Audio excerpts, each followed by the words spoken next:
सीधे सिवाय नमस्तुभ्यम दोस्तों अगर आपकी मनोकामना पूरी नहीं हुई है तो बस आपको 5 काली मिर्च, 5 कमलगट्टे और 5 लौंग से अचूक उपाय करना है।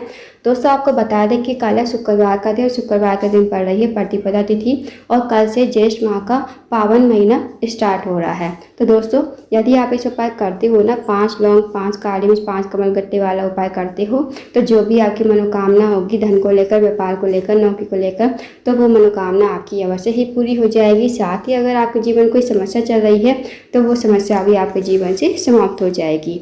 पूज्य गुरु जी कथा को सुनकर उपाय को अच्छे से समझाने का प्रयास करेंगे। तो आइए दोस्तों जानते हैं उपाय कैसे करना है। दोस्तों पहला जो उपाय है वो है मनोकामना पूर्ति के लिए। यदि आपकी कोई मनोकामना है धन को लेकर, व्यापार को लेकर, नौकरी को लेकर, या फिर आपकी कोई मनोकामना काफ़ी दिनों से अधूरी पड़ी है जो पूरी नहीं हुई है, तो बस आपको इस उपाय को कर लेना है। तो इस उपाय को करने के लिए आपको लेना है 5 लौंग लेनी है, फूल वाली, खंडित नहीं होनी चाहिए। साथ ही आपको लेने हैं 5 कमलगट्टे और 5 काली मिर्च आपको लेनी है। उसके बाद लेना है आपको 1 लोटा जल तांबे के पात्र में। इस उपाय को आप सुबह से लेकर शाम तक कभी भी कर सकते हो। अब आप चले जाइए शिव जी के मंदिर में। शिव जी के मंदिर में जाकर सबसे पहले आपको 1 लोटा जल शिवलिंग के ऊपर श्री शिवाय नमस्तुभ्यम कहते समर्पित कर देना है। उसके बाद दोस्तों जो आपके पास 5 काली मिर्च है, 5 कमलगट्टे हैं, 5 लौंग है, इन तीनों सामग्री को आपको अपने राइट हैंड में रख लेना है और पूरी सारी की सारी सामग्री को आपको शिवलिंग के ठीक ऊपर कुंडकेश्वर महादेव का नाम लेते हुए और आपको मन ही मन मनोकामना कहते हुए, जो भी आपकी मनोकामना है, चाहे वो धन को लेकर हो, व्यापार को लेकर हो, नौकरी को लेकर हो, जो भी आपकी मनोकामना है मनोकामना कहिए और सारी की सारी सामग्री 5 कमलगट्टे, 5 लौंग, 5 काली मिर्च को एक साथ आपको कुंडकेश्वर महादेव का नाम लेते हुए शिवलिंग के ऊपर समर्पित कर देना है। बस दोस्तों छोटा सा उपाय करना है, छोटा सा उपाय है, करके देखिएगा जो भी आपकी मनोकामना होगी ना वो मनोकामना आपकी अवश्य ही पूरी हो जाएगी। तो दोस्तों शुक्रवार के दिन करने वाला बहुत ही अचूक विशेष उपाय है, इस उपाय को अवश्य कीजिएगा। अब जानते हैं दोस्तों अगले उपाय के बारे में। दोस्तों अगला जो उपाय है वो है, अगर आपके घर में कोई व्यक्ति काफ़ी क्रोध करता है, गुस्सा करता है, छोटी छोटी बातों पर उसे गुस्सा आता है, या फिर आपके घर में कोई व्यक्ति काफ़ी दिन से बीमार पड़ा है, उसे मेडिसिन नहीं लग रही है, मेडिसिन बहुत खाता है पर दवाई का कोई असर नहीं हो रहा है, तो आप इस उपाय को शुक्रवार के दिन करके देखिएगा। इस उपाय को करने के लिए आपको लेना है 1 लोटा जल तांबे के पात्र में। साथ ही आपको लेनी है 7 लौंग, फूल वाली लौंग होनी चाहिए दोस्तों। अगर दोस्तों आपके पास लौंग नहीं है तो आप 7 छोटे गुड़ के टुकड़े भी ले सकते हो। अब आपको चले जाना शिव जी के मंदिर में। इस उपाय को आप सुबह से लेकर शाम तक कभी भी कर सकते हो। शिव जी के मंदिर में जाकर सबसे पहले आपको वहाँ पर बैठ जाना है। फिर आपके पास जो 7 लौंग है या फिर 7 छोटे गुड़ के टुकड़े हैं, ये आपको माता अशोक सुंदरी के स्थान पर समर्पित करने हैं। दोस्तों माता अशोक सुंदरी का जो स्थान होता है जलाधारी के बीचों बीच में होता है, मोटी सी लाइन बनी होती है नाग देवता की तरह। तो वहाँ पर आपको एक एक करके एक एक टुकड़ा, चाहे गुड़ का टुकड़ा चाहे लौंग लेकर आए हो, एक एक करके समर्पित कर देना और आपको नाम लेना है धूमावती माता।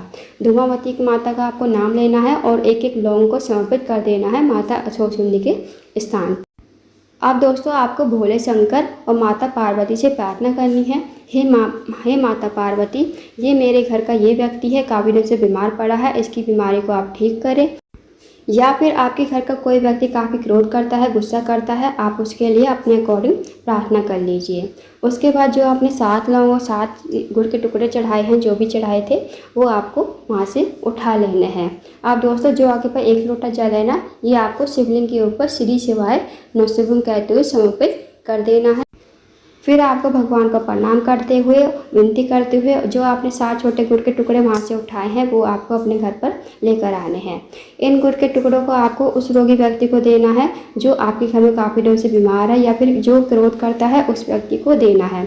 जैसे आपने शुक्रवार को ये उपाय किया तो आपको शनिवार की सुबह से, जैसे सोकर उठता है वो इंसान, तो आपको शनिवार की सुबह से ही उस व्यक्ति को देना है। 7 दिन तक आपको लगातार एक छोटा टुकड़ा आपको उसे खिलाना है। आपको धूमावती माता का स्मरण करते हुए उस व्यक्ति को गुड़ का टुकड़ा खिलाना है। यकीन मानिए दोस्तों, जो भी व्यक्ति आपके घर में क्रोध करता है, गुस्सा करता है, वो कभी क्रोध नहीं करे।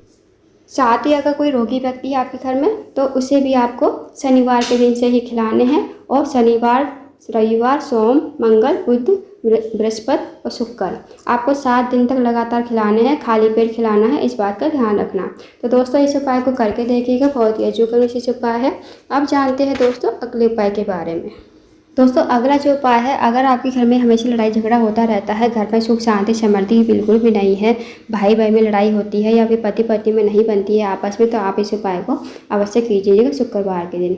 इस उपाय को करने के लिए आपको सबसे पहले लेना है 1 लोटा जल तांबे के पात्र में। साथ ही आपको लेना है एक समी का पत्ता होता है ना, वो आपको लेना है। अगर आपके पास समी का पत्ता नहीं है तो आप उसकी जगह एक चावल का दाना भी ले सकते हो, पर चावल का दाना खंडित नहीं होना चाहिए, इस बात का ध्यान रखना। अब चावल के दाने को आपको लोटे के जल में डाल देना, या फिर आपने समी का पत्ता लिया है तो समी के पत्ते को आपको लोटे के जल में डाल देना है। अब आपको इस लोटे के जल को लेकर जाना है या तो समी के पौधे के पास या फिर शिवलिंग के पास, जहाँ भी आपको अच्छा लगे ना वहाँ आप चले जाइए इस लोटे के जल को लेकर। समी के पौधे के पास पहुंचकर आपको सबसे पहले वहां पर खड़े हो जाना है और आपको इस जल को, अब धूतेश्वर महादेव का नाम लेते हुए आपको इस जल को समी के पौधे की जड़ में धीरे धीरे आपको समर्पित कर देना है।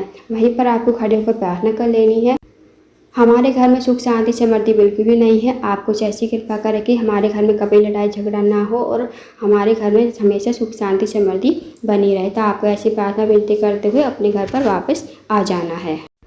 साथ ही दोस्तों अगर आप इस उपाय को शिव जी के मंदिर में कर रहे हो तो आपको सबसे पहले शिव जी के मंदिर जाना है इस लोटे के जल को लेकर, और आपको उत्तर की तरफ मुँह करके खड़ा होना है।